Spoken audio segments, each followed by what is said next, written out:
Okay, so here we have our IPOE-E174. This is our industrial gigabit PoE extender. So this particular device can allow you to extend, one Cat5 and allow you to run up to 4 cameras over that one Cat5, all being powered from the NVR or the head end.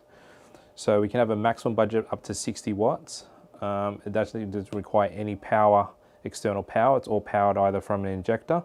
And this particular one has a temperature rating of -40 to 75 degrees. It's in an IP30 metal case, and it can either be DIN rail or wall mounted. So if we just look inside the box, you got your manual here. Manual will tell you how to connect it up,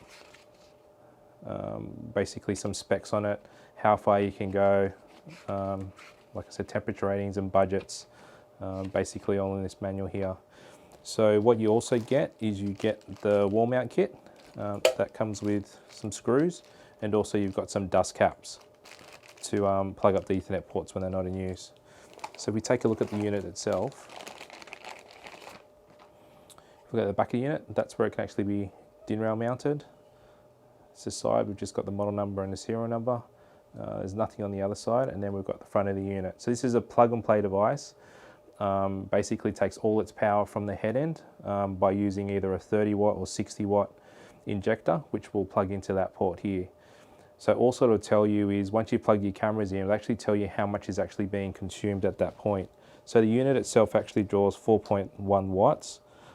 If you were to inject 60 watts in here, you probably get 3 devices at 15 watts coming out here. If you use a 30 watt injector, you probably get 2 15 watt devices, and then if you're using a 15 watt injector, you probably get 2 ports of 7 watts.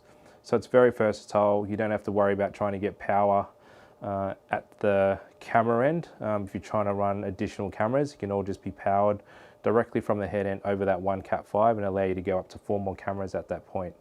So yeah, that's our IPOE-E174.